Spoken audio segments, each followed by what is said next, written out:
Paz do Senhor, é com muito amor que estamos aqui hoje pela palavra da semana. Palavra que o Senhor coloca em meu coração para compartilhar com a igreja, para que a gente possa estar pensando um pouco e meditando na palavra, tem a ver com as tribulações do dia a dia. A palavra diz que a gente teria muitas tribulações, que o nosso Deus ele não faz acepção de pessoas e é o nosso Deus que nos dá a vitória. Mas como que isso opera nas nossas vidas? E aí eu trouxe algumas palavras, começando por Salmos 105, no versículo 15, diz: Não toqueis os meus ungidos, e não maltrateis os meus profetas.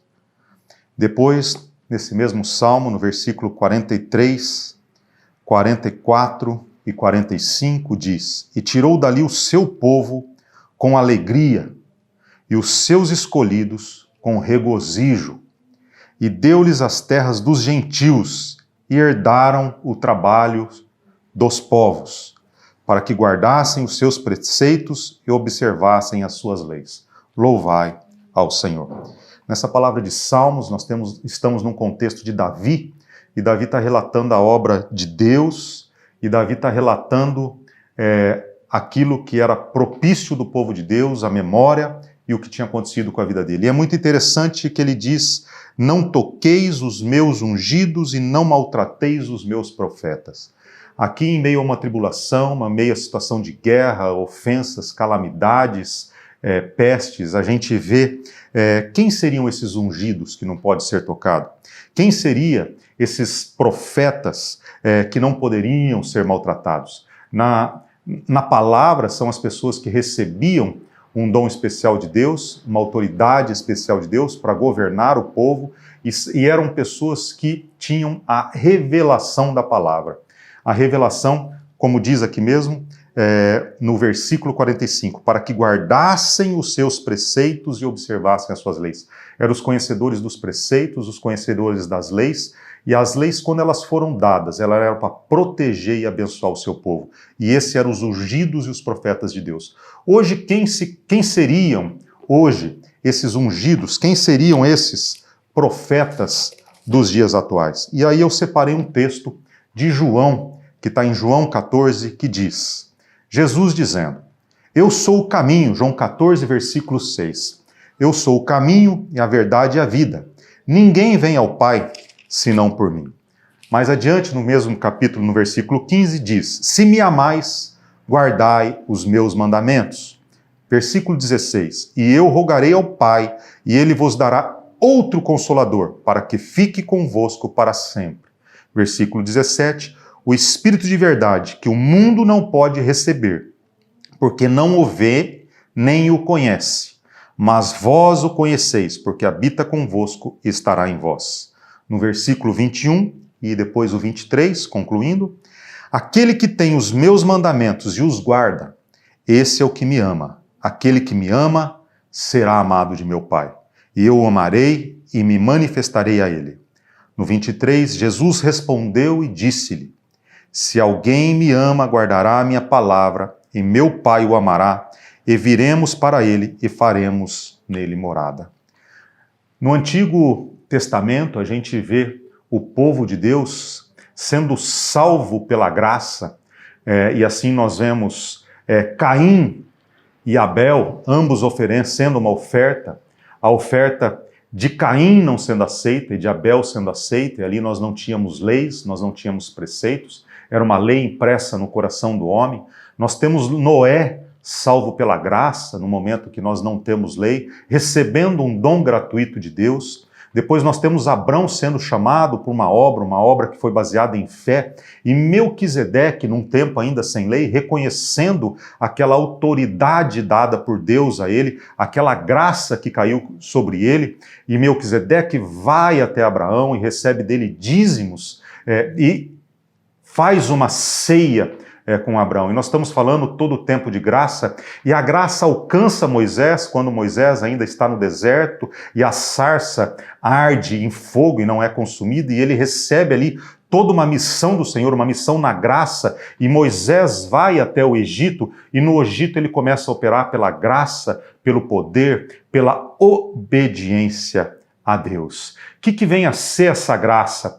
E pela graça o povo ceiou ainda no Egito, onde eles passaram o sangue nos umbrais. Pela graça o povo atravessou o Mar Vermelho, uma espécie, uma menção, um apontamento para o batismo futuro que haveria, e tudo isso ainda pela graça. A graça nada mais é do que um Deus vendo do alto céu seu povo não merecedor de coisa alguma, um povo com pensamentos carnais, caídos e destruídos, como fala no livro de Isaías, que os nossos atos de justiça, ou seja, quando nós fazemos a nossa justiça, quando nós fazemos os nossos intentos, e muitas vezes quando nós planejamos, são diante de Deus como trapos de imundícia. Ele está querendo dizer que desde um bebê nascido, a tendência ali já é uma tendência maligna, já são pensamentos que se voltam para o mal, é isso que Deus está querendo nos dizer, e aí vem a graça, aquilo que separa.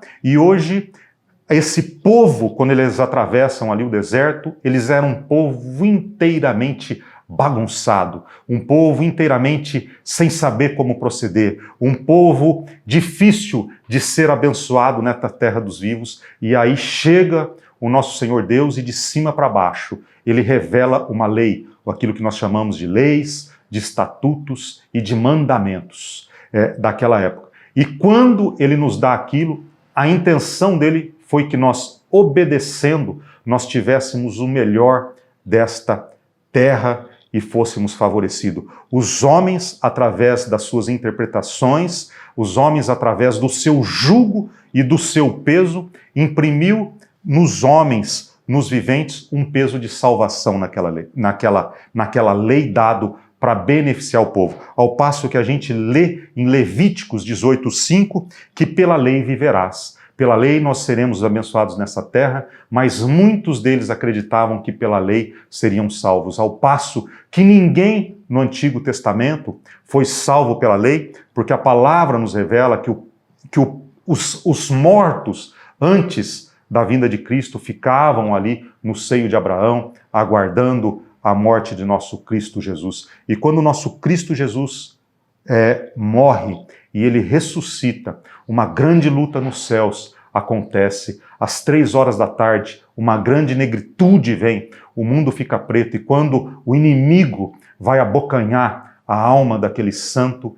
ele vê que é o ungido, é o separado, é o escolhido de Deus. E nesse ungido, ninguém poderia tocar. E Satanás não pôde tocar naquele ungido, não pôde maltratar aquele profeta. E pelo sangue daquele santo, que não podia morrer, mas que chamou sobre si todos os nossos pecados, foi permitido que ele adentrasse nas regiões do inferno, denominada de Hades, porque temos também um inferno denominado de Tarto, e ali ele arranca os que estavam cativos até ali, do seio de Abraão, e leva esse seio de Abraão para as regiões celestiais, aguardando o arrebatamento da igreja. E a partir daquele momento, ele falou, nessa palavra de João, que nós acabamos de ler, é necessário que eu vá para que envie outro Consolador. Então ele estava aqui nos consolando, ele estava aqui nos preparando, e hoje ele está à direita do Pai intercedendo por nós, e nós recebemos o Espírito Santo de Deus.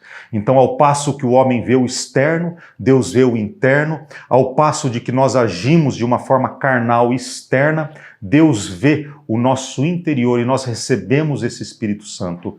E aí já não é mais por obras, mas é por um mover do Espírito Santo que nos muda internamente, através do clamor, através da entrega e através de um dom gratuito. E por que dom gratuito? Porque esse Espírito, ele nos alcança muitas vezes quando nós estamos no mundo, quando nós estamos num caminho onde a gente desconhece ainda Deus, e ele, não julgando os nossos atos, nem os nossos valores, nem os nossos atos de bondade, mas vendo o coração, ele se derrama em nós, ele derrama esse outro Consolador, que é aquele que nos justifica, que nos ensina todas as coisas, que começa a mudar o nosso caráter, o nosso pensar, para que, como Davi, como os ungidos e os escolhidos, a gente se posicione, não mais como aqueles que respeitam uma lei apenas para ter as bênçãos, mas aquele que respeita uma lei, respeita um mandamento, respeita uma parábola,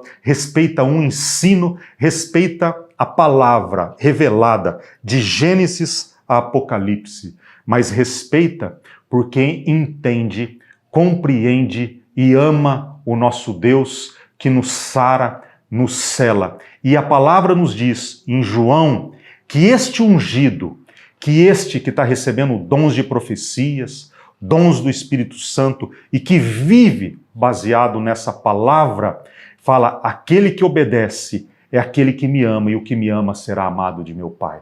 Se não é por obras, quando ele está dizendo que será amado pelo meu Pai, será protegido, esse será ungido do Pai.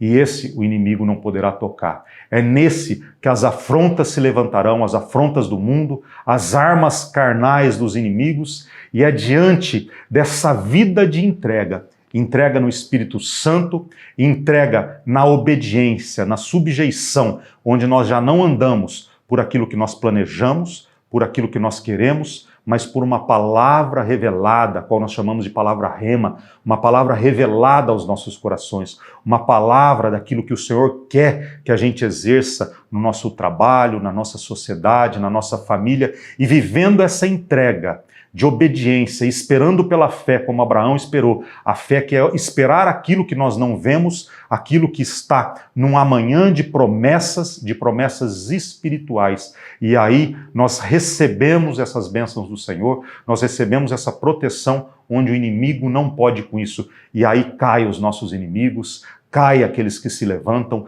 caem as orações contrárias, cai toda a difamação e ali nós somos protegidos pela palavra de Deus, porque Ele é fiel para cumprir a palavra de Deus. E o nosso Deus que não faz acepção de pessoas, então Ele não poderia escolher um crente que não vivesse a fé. Então, a partir do momento que nós colocamos as nossas verdades como verdades bíblicas, obedecendo, respeitando e andando nessa revelação das leis, sim, dos mandamentos, sim, mas também dos ensinos de Deus, das parábolas de Deus, de tudo aquilo que está registrado na palavra para o nosso crescimento. Ali nós nos tornamos aqueles vencedores que têm a palavra de Deus como defesa, que têm a promessa de Deus como defesa, e aí não fazendo acepção de pessoas, mas porque nós nos colocamos naquela palavra, dela nós colheremos, porque o nosso Deus é fiel e justo, e aí ele se levanta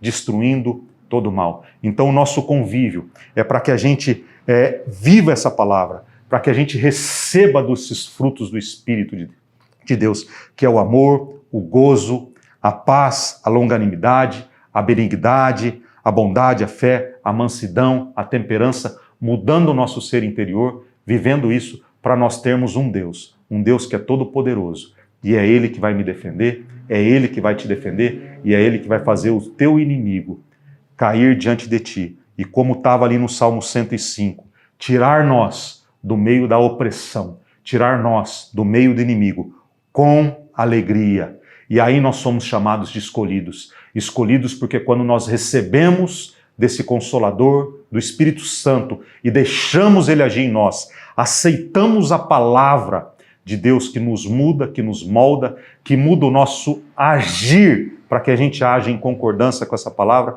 a gente passa a ser povo eleito, ungido, profeta, escolhido, e recebemos dele toda herança e toda promessa. Essa é a palavra que o Senhor pediu que eu trazesse. É uma palavra para vencer as tribulações, se colocando num papel de escolhido, de ungido, daquele que ama, daquele que obedece. E eu termino com a palavra que está em 1 Coríntios 11, no versículo 1, onde Paulo está falando para a igreja de Coríntios e ele diz: sede meus imitadores. Então ele diz para a igreja, sede meus imitadores, imitadores de Paulo, ele estava falando, como também eu de Cristo. E aqui eu lembro de Cristo dizendo em Mateus que ele não veio para destruir uma lei, um ensino, um mandamento, mas ele veio para viver ela, e céus e terras passariam, mas nada da palavra dele passaria, porque ele é fiel e justo para zelar pela palavra. E se nós estivermos, mesmo que antes desviados, destruídos e sujos no pecado, colocando a vida na palavra, alinhando ela com a palavra, nós estamos chamando o nosso Deus para colocar a mão direita dele sobre nós, nos conduzir por essa mão, e essa mesma mão vir sobre os nossos inimigos, sobre as nossas necessidades de mudança, de vícios que nós precisamos romper, e nos dando a vitória para que nós tenhamos o melhor dessa terra. Então, com Cristo, nós teremos o melhor dessa terra. Nós não fomos chamados para serem derrotados, nós não fomos chamados para sermos perseguidos, destruídos, mas nós fomos chamados para obedecer e colocar a nossa vida em sujeição à palavra de Cristo, porque no início ele mesmo era a palavra, e colocando a nossa vida em concordância de Gênesis a Apocalipse, vivendo a totalidade da palavra de Deus, não chamando isso de legalismo, não chamando isso de farisaísmo, mas chamando de amor, de obediência e de sujeição. É Ele que nos defenderá, é Ele que nos dará a vitória, teremos o melhor dessa terra e ainda, por permitirmos viver esse amor pleno e essa confiança que Ele cuida de nós e que Ele sabe o que é melhor para nós e escreveu, registrou o que é melhor para nós, ainda herdaremos a vida eterna, seremos salvos através do sangue de Cristo que nos salvou e permitindo viver esse novo nascimento e essa mudança de vida dentro do nosso ser. Amém? Essa é a palavra, igreja, que o Senhor colocou no meu coração que eu compartilhasse com a igreja. Uma palavra de entrega, dizendo: Deus, Tu és o meu tudo e tudo na minha vida é para dar glória ao Teu nome, porque a vitória que opera em mim é a vitória que Tu operas, e as minhas dores são dores que me levam a Ti, me alinham com a Tua palavra, para que eu me torne um vencedor, no nome de Jesus. Amém? A paz de Jesus.